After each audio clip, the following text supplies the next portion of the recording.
నమస్తే HCV news కు స్వాగతం. బులెటిన్ ముందుగా హెడ్లైన్స్ చూద్దాం. జాతీయ స్థాయి ఎడ్ల బల ప్రదర్శన పోటీల నిర్వహణకు శ్రీకారం చుట్టిన తెలుగుదేశం పార్టీ నాయకులు. ప్రయాణికుల రద్దీకి అనుగుణంగా అదనపు బస్సులు ఏర్పాటు చేస్తాం ఆర్టీసీ జీఎం రాజశేఖర్. గ్రామీణ ప్రాంత రైతాంగానికి ఈ వేసవిలో ఆట విడుపుగా జాతీయ స్థాయి ఎడ్ల బల ప్రదర్శన పోటీలు తెనాలిలో నిర్వహించే కార్యాచరణకు వేద మంత్రాల నడుమ భూమి పూజ ఘనంగా నిర్వహించారు. స్థానిక వ్యవసాయ మార్కెట్ యార్డు ప్రాంగణం వేదికగా ఈ నెల 29 నుండి ఏప్రిల్ 4వ తేదీ వరకు డెల్టా ప్రాంత రైతాంగానికి ఉల్లాసాన్ని ఉత్సాహాన్ని పంచే తీరుగా ఆలపాటి శివరామకృష్ణయ్య మెమోరియల్ జాతీయ స్థాయి ఎడ్ల బల ప్రదర్శన పోటీలకు గురువారం మార్కెట్ యార్డు ప్రాంగణంలో భూమి పూజ కార్యక్రమం ఘనంగా నిర్వహించారు. వేద పండితులు విష్ణుబొట్ల సత్యనారాయణ గానాపాటి ఆధ్వర్యంలో వేద మంత్రాల నడుమ పూజా విధులు నిర్వహించారు. కార్యక్రమాన్ని ఉద్దేశించి urban bank chairman Mangamuru Hariprasad మాట్లాడుతూ ఎడ్ల బల ప్రదర్శన పోటీల కార్యాచరణను వివరించారు. కృష్ణా, ప్రకాశం జిల్లాల నుండి బల ప్రదర్శనకు ఎడ్లు వస్తాయని, పోటీల్లో ఆసక్తిని పెంచే ఆవుల పాల పోటీలు, అందాల పోటీలు ఏర్పాటు చేస్తారని తెలిపారు. టీడీపీ అధికార ప్రతినిధి రావి కృష్ణమోహన్ మాట్లాడుతూ పశు పోషణ పట్ల ఆసక్తిని పెంచే విధంగా ఎడ్ల బల ప్రదర్శన పోటీలు గత 9 సంవత్సరాలుగా నిర్వహిస్తున్న తీరును వివరించారు. పార్టీ ఆవిర్భావ దినోత్సవం వేళ ప్రారంభమయ్యే కార్యక్రమాలు తమ నాయకుడు పట్టభద్రుల ఎమ్మెల్సీ ఆలపాటి రాజేంద్ర ప్రసాద్ జన్మదినోత్సవమైన ఏప్రిల్ 4వ తేదీ వరకు పోటీలు కొనసాగుతాయని వివరించారు. ఈ కార్యక్రమంలో సుంకర హరికృష్ణ, రమ్య, రమాదేవి, కుద్రవల్లి శ్రీనివాసరావు తదితర పార్టీ నాయకులు పాల్గొన్నారు. వేద పండితులు ఆధ్వర్యంలో భూమి పూజ కార్యక్రమం ఘనంగా జరగటం చాలా గొప్ప విషయం. ఈ నెల 29 తెలుగుదేశం పార్టీ కీర్తిశేషులు అన్న ఎన్టీ రామారావు గారు పెట్టిన రోజు స్టార్ట్ అవుతుంది. 7 రోజులు జరిగి అన్నగారు పుట్టినరోజు 4వ తారీఖు ముగిస్తుంది. ఈ సంవత్సరం ప్రత్యేకంగా విశేషమైన బల ప్రదర్శనకి ఎడ్ల సమీకరణం చేయడం జరుగుతుంది. ఈ కార్యక్రమంలో మరి రైతులు ఎడ్ల బల ప్రదర్శనకు సంబంధించిన గత ఎప్పుడైతే మనం పోయినసారి ఏ విధంగా ఘనంగా చేసుకున్నామో అలాంటి ప్రాంతాలందరికీ ఇంటిమేషన్ చేయడం జరిగింది. మరి ఈ సంవత్సరం ప్రత్యేకంగా మరి ప్రకాశం డిస్టిక్ నుంచి కానీ కృష్ణా జిల్లా నుంచి కానీ మంచి ఎడ్లు రావడం అనేది జరుగుతుంది. ఈ కార్యక్రమం మరి అన్నగారి ఆశీస్సులు, శ్రీరామకృష్ణ గారి ఆశీస్సులతో ఘనంగా జరగాలని చెప్పి కోరుకుంటున్నాం. 9వ సంవత్సరం కీర్తిశేషులు నందమూరి హరికృష్ణ గారితో మొట్టమొదటిగా ప్రారంభించబడింది. ఎడ్ల బల ప్రదర్శన పోటీలే కాకుండా పాల పోటీలు, అలాగే అందాల పోటీలు, ఒంగోలు జాతి ఆవుల అందాల పోటీలు ఇందులో భాగంగా జరుగుతూ ఉంటాయి. మధ్యలో వైసీపీ ప్రభుత్వం వచ్చినప్పుడు 5 సంవత్సరాలు ఆటంకం వచ్చినప్పటికీ మళ్ళీ తిరిగి మా అన్న ఆలపాటి రాజేంద్ర ప్రసాద్ గారు రైతులు అందరూ కూడా, ఈ డెల్టా ప్రాంతంలో ఉన్నటువంటి రైతులందరూ కూడా, పశు పోషకులందరూ కూడా ఆనందపడే విధంగా ఈ బల ప్రదర్శన ద్వారా ఆలపాటి రాజా గారు మరి ఆయనకు కూడా రైతాంగం పట్ల అపరిమితమైన అభిమానం ఉంది. అందులో భాగంగానే ఈ ఎడ్ల బల ప్రదర్శన అని చెప్పడం జరుగుతూ ఉంది. కాబట్టి అందరూ క్రితం జరిగే ఈ కార్యక్రమానికి ఈ డెల్టా ప్రాంతంలో ఉన్న రైతులందరూ సహకారం అందించి జయప్రదం చేయవలసిందిగా కోరుతున్నాం. ప్రయాణికుల రద్దీని గుర్తించి అందుకు అనుగుణంగా బస్సు సర్వీసులను పెంచేందుకు చర్యలు చేపడతామని, ప్రయాణికులకు ఇబ్బంది లేని విధంగా తమ సిబ్బందిని సంసిద్ధం చేస్తామని Tenali RTC depot manager Rajasekhar పేర్కొన్నారు. తెనాలి నుండి గుంటూరుకు ప్రతి 4 నిమిషాలకు ఒక పల్లె వెలుగు బస్సు, ప్రతి అరగంటకు నాన్ స్టాప్ బస్సు ఉన్నప్పటికీ ఉదయం 10 గంటల వరకు ఆ రూట్ లో బస్సుల్లో ప్రయాణికుల రద్దీ పెరిగింది. ఆర్టీసీ బస్సుల సంఖ్య పెంచాలన్న డిమాండ్ ప్రయాణికుల నుండి వ్యక్తమవుతున్న క్రమంలో మీడియా ద్వారా ఈ అంశం వెలుగు చుట్టంతో గురువారం ఆర్టీసీ డిఎం రాజశేఖర్ తమ స్పందనను మీడియాకు వివరించారు. ఈ సందర్భంగా ఆయన మాట్లాడుతూ ప్రయాణికుల రద్దీని దృష్టిలో ఉంచుకుని తగు విధంగా బస్సుల సంఖ్యను పెంచుతామని, పాత బస్టాండ్ సెంటర్ లో తమ సిబ్బందిని ఏర్పాటు చేసి ప్రయాణికుల రద్దీని క్రమబద్ధీకరిస్తామని, భద్రతతో కూడిన సుఖవంతమైన ప్రయాణ సేవలను ఏర్పాటు చేస్తామన్నారు. ఈరోజు ఒక న్యూస్లో తెనాలి టు గుంటూరు రూట్లో బస్సులు ఎక్కువగా రద్దీ ఉన్నాయి అని ఏదో ఒక ఆర్టికల్ రాయటం జరిగింది. దానిలో భాగంగా మనం తెనాలి నుంచి గుంటూరుకి ప్రతి 4 నిమిషాలకి ఒక పల్లె వెలుగు బస్సు, అదేవిధంగా ప్రతి అరగంటకు ఒక నాన్ స్టాప్ బస్సుని తెనాలి నుంచి గుంటూరు జరుగుతూ ఉంది. దానిలో భాగంగా 8 నుంచి 10 గంటల వరకు కొంత ట్రాఫిక్ రద్దీగా ఉన్నమాట వాస్తవమే. అయితే అక్కడ కంట్రోల్ను బట్టి మనం ఎప్పటికప్పుడు ట్రాఫిక్ని బట్టి బస్ స్టాండ్లో ఎప్పుడు ఒక బస్సు స్పేర్లో ఉంచుకొని అందుబాటులో ఉంచి ట్రాఫిక్ని బట్టి ఎప్పుడు ఒక బస్సును అదనంగా పంపిస్తున్నాం తప్ప జనాలు పడిపోయేంత రద్దీ అయితే జరగటం లేదు. అయితే ఏది ఏమైనా ఈ రోజు నుంచి అక్కడ కంట్రోల్తో పాటుగా మా ట్రాఫిక్ అసిస్టెంట్ మేనేజర్ గారిని ఒక కండక్టర్ గారిని పెట్టి ఎటువంటి ప్రయాణికులకి ఎటువంటి ఇబ్బంది లేకుండా ఎవరికి ఏం జరగకుండా పెట్టి ఆర్టీసీ తరపున ఎవరికి ఇబ్బంది లేకుండా తెలియజేస్తామని అందరికీ తెలియజేయడం జరుగుతుంది. కాబట్టి ప్రయాణికులు ఎవరు ఆందోళన చెందాల్సిన అవసరం లేదు. ఏపీఎస్ఆర్టీసీ ఎప్పుడు ప్రయాణికులకి సురక్షితంగా సుఖవంతంగా వాళ్ళ గమ్యస్థానానికి చేర్చడమే ప్రధాన ఉద్దేశం. కాబట్టి ఈ రోజు నుంచి మా అసిస్టెంట్ మేనేజర్ గారిని అదేవిధంగా కంట్రోలర్ని బ్రిడ్జి పాయింట్లో పెట్టి మానిటర్ చేసి ఎక్కడ ఇబ్బంది లేకుండా ప్రయాణికులకి చేస్తామని మీ అందరికీ హామీ ఇస్తా ఉన్నాను. గతానికి భిన్నంగా సరికొత్త పంథాలో మధ్యాహ్న భోజన పథకానికి సన్నబియ్యం సప్లై చేయనున్నట్లు రాష్ట్ర పౌర సరఫరాల శాఖ మంత్రి నాదెండ్ల మనోహర్ అసెంబ్లీ సాక్షిగా ప్రకటించడం హర్షణీయం. రాష్ట్ర ప్రభుత్వ పాఠశాలలకు సంక్షేమ హాస్టళ్లకు ఇప్పటి వరకు ప్రభుత్వం సరఫరా చేస్తున్న బియ్యం తక్కువ క్వాలిటీ బియ్యమేనని వాదన ఉన్న నేపథ్యంలో ఇక నుండి రాష్ట్ర పౌర సరఫరాల శాఖ సరికొత్త పంథాలో ముందుకు వెళ్తున్నట్లు గతంలో ఎన్నడూ లేని విధంగా రాష్ట్ర ప్రభుత్వ పాఠశాలలకు వెల్ఫేర్ హాస్టల్స్ కు ఫైన్ క్వాలిటీ బియ్యం సరఫరా చేయనున్నట్లు రాష్ట్ర పౌర సరఫరాల శాఖ మంత్రి నాదెండ్ల మనోహర్ అసెంబ్లీ సమావేశాల్లో వెల్లడించారు. ఈ కార్యాచరణ మే నెల నుండి ప్రారంభమవుతుందని కూడా ఆయన తెలిపారు. ఇక విద్యాశాఖ మంత్రివర్యులు లోకేష్ ఆలోచనలతో ఈ విధానాన్ని ముందుకు తీసుకువెళ్లనున్నట్లుగా మంత్రి నాదెండ్ల మనోహర్ అసెంబ్లీ వేదికగా ప్రకటించారు.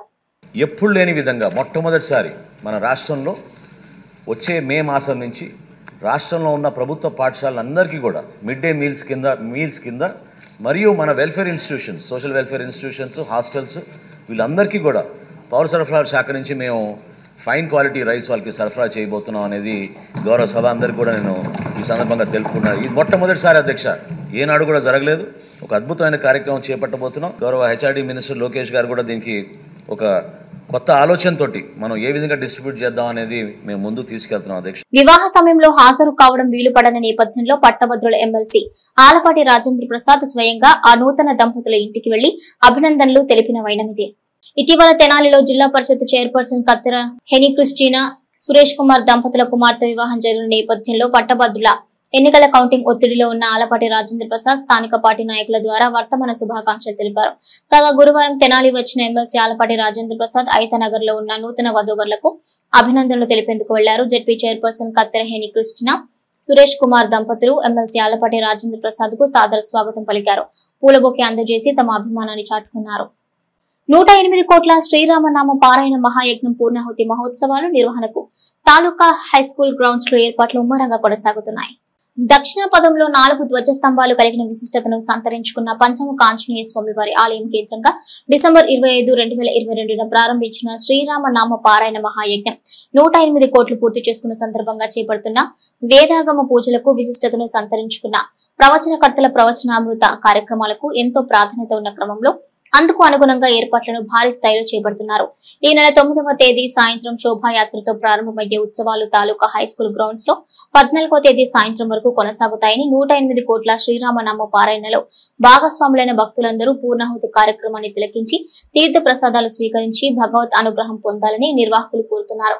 తాలూకా హైస్కూల్ గ్రౌండ్స్ లో శ్రీరామనామ పారాయణ మహాయజ్ఞ పూర్ణాహుతి కార్యక్రమం ఏర్పాట్లను గురువారం నిర్వాహకులు పరిశీలించారు. ఈ సందర్భంగా వైఖానస పండితులు వేదాంతం నాగమారుతి మీడియాతో మాట్లాడుతూ శ్రీరామనామ పారాయణ మహాయజ్ఞం పూర్ణాహుతి విశిష్టతను వివరించారు. కార్యనిర్వాహకులు ఆర్వి కిరణ్ కుమార్ మాట్లాడుతూ గత 2.5 సంవత్సరాలుగా తెనాలి పంచముఖ ఆంజనేయ స్వామి ఆలయం కేంద్రంగా చేసుకుని ఉభయ తెలుగు రాష్ట్రాలతో పాటు మహారాష్ట్ర, కర్ణాటక, ఒరిస్సా రాష్ట్రాల నుండి కూడా భక్తులు శ్రీరామనామ పారాయణ మూలమంత్రం ప్రతులను లిఖించారని, ఎంతో విశిష్టతను సంతరించుకున్న పూర్ణాహుతి కార్యక్రమంలో వారంతా పాల్గొంటారని అన్నారు. భక్తి మార్గాన్ని పెంపొందించి వివిధ ఆధ్యాత్మిక అంశాలను విశిష్టతను సంతరించుకున్న ప్రవచనకర్తలు తమ ప్రవచనాల ద్వారా వ్యక్తం చేస్తారని, తెనాలి పరిసర ప్రాంత భక్తులు ఈ విశిష్ట కార్యక్రమంలో పాల్గొని భగవంతుడి కృపకు పాత్రులు కావాల్సిందిగా కోరారు. నిర్దిష్టమైన కార్యాచరణతో కార్యక్రమాలు కొనసాగుతాయని తెలిపారు.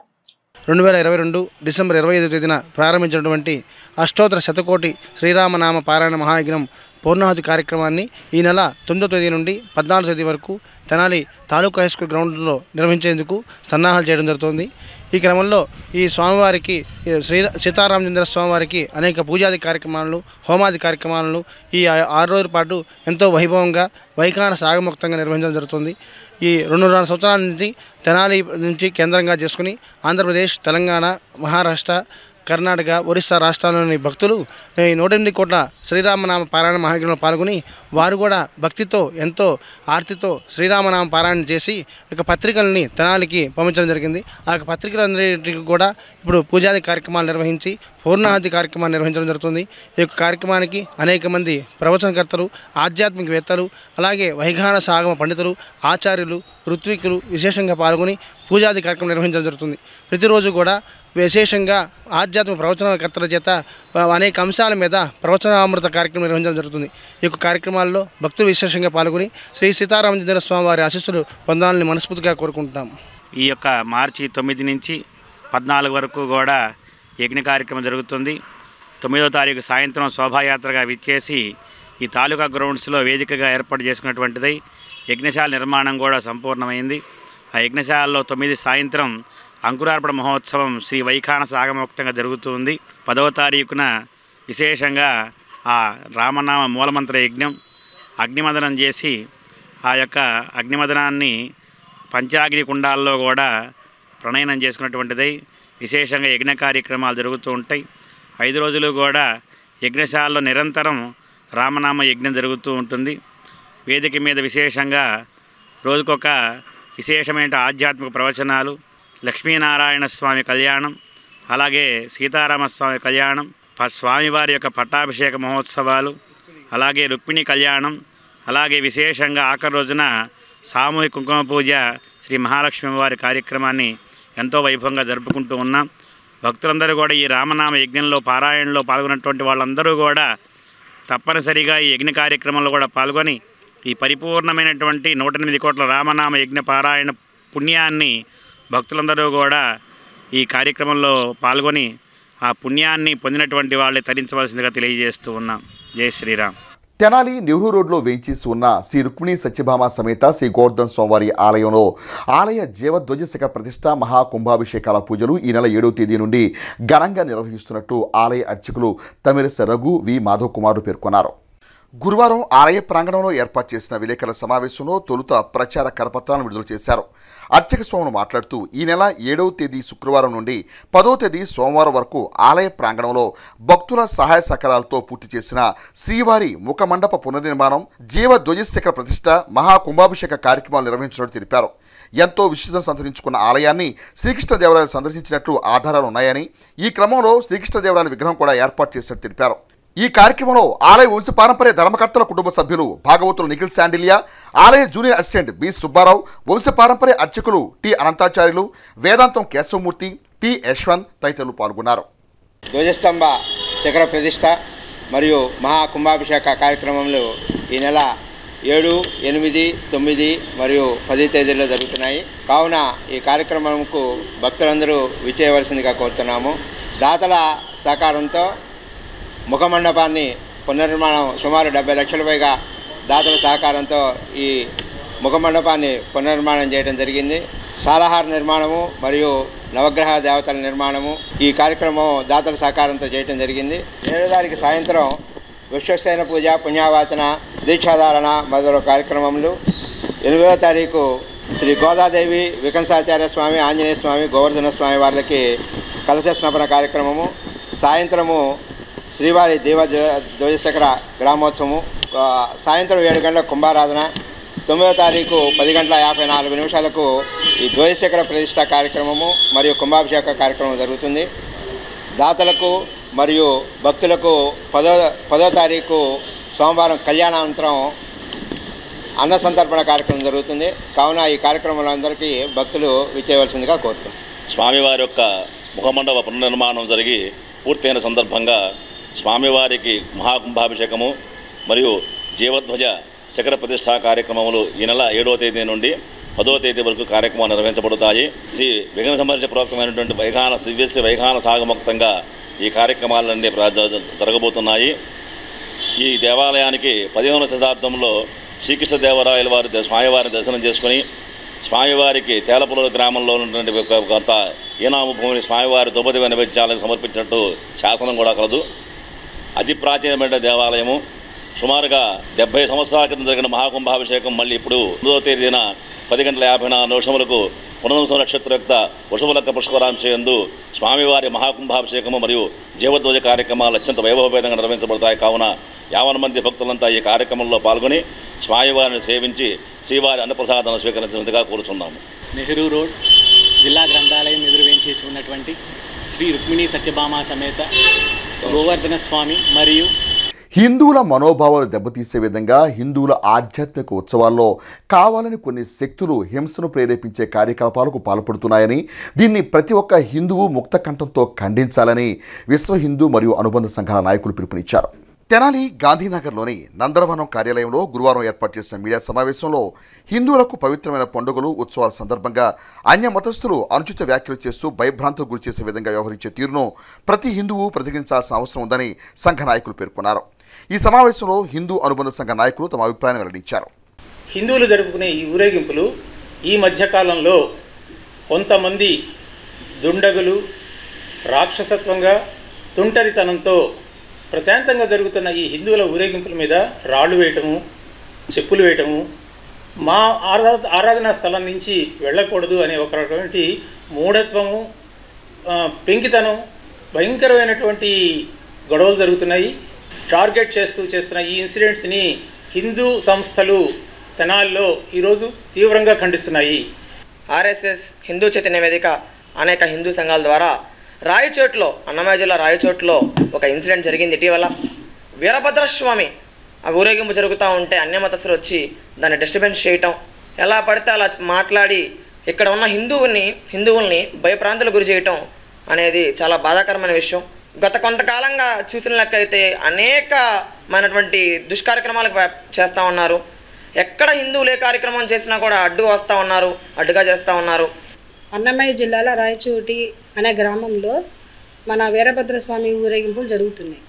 ఆ సందర్భంలో అన్యమతస్థులు ఈ స్వామివారి రథం మీద కొన్ని చెప్పులు ఇసిరేయడములు, గొడవ చేయడం చేస్తున్నారండి.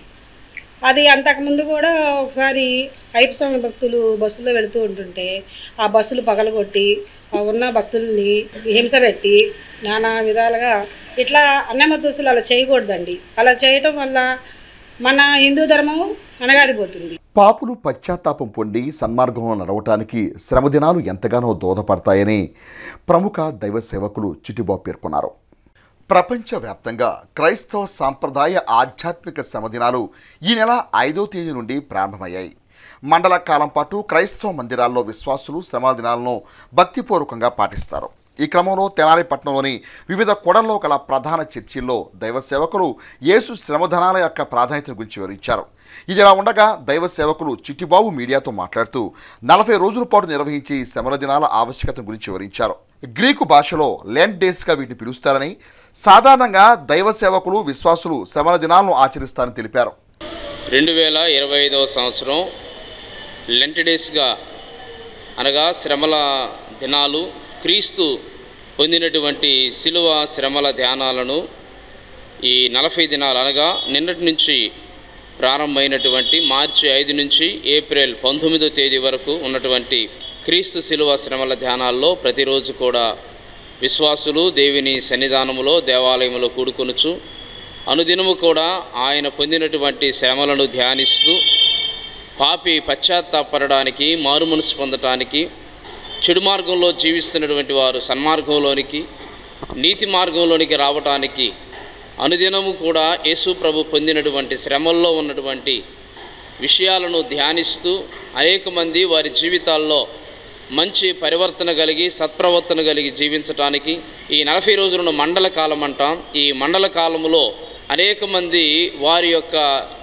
జీవిత విధానంలో అనేకమైనటువంటివి సరిదిద్దుకోవలసినటువంటి అనేకమైనటువంటి చెడు మార్గములు సమస్తమైనటువంటి వాటిని సరి చేసుకోవడంలో భాగంగా ఈ 40 దినాలు కూడా సాధన చేస్తూ ఆధ్యాత్మికంగా బలపడడానికి పాత ఆకులన్నీ రాలిపోయి నూతనమైనటువంటి చిగురు వస్తూ ఉన్నదో అలాగే ప్రతి విశ్వాస జీవితంలో కూడా తన పాత పద్ధతులు పాపపు అలవాట్లు అన్నింటినీ కూడా విడిచిపెట్టి నూతనమైనటువంటి ఉత్తేజంతో నూతనమైనటువంటి విశ్వాస జీవితంతో మంచి సన్మార్గంలో దేవునికి ప్రీతిపాత్రులుగా జీవించటానికి సాధన చేసేటువంటి సమయమే ఈ 40 దినాలు. వీటినే లెంట్ డేస్ అంటాం.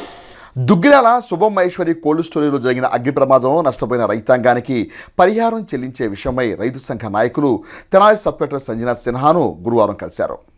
రైతు సంఘం బృందం గురువారం సబ్ కలెక్టర్ సంజనా సిన్హాను కలిసిన రైతు సంఘం నాయకులు పసుపు రైతులకు నష్టపరిహారంపై ప్రభుత్వ హామీని త్వరితగతిన నెరవేర్చాలని కోరారు. ఈ సందర్భంగా బాపట్ల జిల్లా రైతు సంఘం అధ్యక్షులు వేములపల్లి వెంకటేశ్వర్లు మాట్లాడుతూ 380 మంది పసుపు రైతులకు పరిహారం అందించాల్సి ఉందని, ప్రభుత్వం ఆమోదించిన పరిహారం మొత్తాన్ని ఒకే విడతలో చెల్లించాలని కోరామని సబ్ కలెక్టర్ ఈ విషయంపై సానుకూలంగా స్పందించాలని స్పష్టం చేశారు. ఈ కార్యక్రమంలో ఆంధ్రప్రదేశ్ రైతు సంఘం జిల్లా ఉపాధ్యక్షులు మురకా శివసాంరెడ్డి, గద్దె శ్రీహరి, పోతురాజు కోటేశ్వరరావు, పేర్ని రవి, మాజీ శాసనసభ్యులు మొమ్మనేని వెంకట సుబ్బయ్య, గొల్లపల్లి సుబ్బారావు, ఎర్రు వెంకటేశ్వరరావు తదితరులు పాల్గొన్నారు. వెంటనే డబ్బులు ఒకే సింగిల్ పేమెంట్గా 7,000 రూపాయలు ఇవ్వాల్సిందిగా మేము వాళ్ళని రిక్వెస్ట్ చేస్తున్నాం. ఆ ప్రాసెస్ జరుగుతుందని మేడం గారు, సబ్ కలెక్టర్ మేడం గారు చెబుతున్నారు. వారికి మా ధన్యవాదాలు తెలియజేసుకుంటున్నాం. అట్లాగే ఇంకా వీలైనంత త్వరలో, ఎంత త్వరగా వీలైతే అంత త్వరలో రైతాంగానికి డబ్బులు నష్టపరిహారం అందే విధంగా చూడవలసిందిగా అధికారులని కోరుతున్నాం. 380 మంది రైతులు 7,000 రూపాయల కాడికి గవర్నమెంట్ అందజేస్తామని చెప్పింది. అది కూడా ఒక 15 రోజుల లోపే రైతులకు అందేటట్టుగా చూస్తామని కూడా ఒక మాట సబ్ కలెక్టర్ గారు చెప్పున్నారు. దాని గురించి కనుక్కోవడానికే వచ్చాం.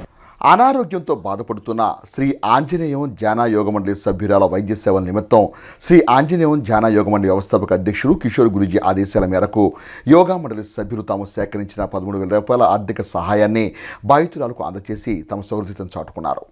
ఆంజనేయ ధ్యాన యోగమండలి సేవా కార్యక్రమంలో భాగంగా పొన్నూరు వాసి పి రమాదేవి మాతాజీ గర్భకోశ వైద్య సేవల నిమిత్తం సభ్యుల సహకారంతో ఆర్థిక సాయాన్ని అందజేశారు. కిషోర్ గురూజీ ఆదేశాల మేరకు సేకరించిన 13,000 రూపాయల నగదును చెక్కు రూపంలో సంఘ సభ్యులు అందజేశారు. ఈ కార్యక్రమంలో యోగా కేంద్ర సభ్యులు పాల్గొన్నారు.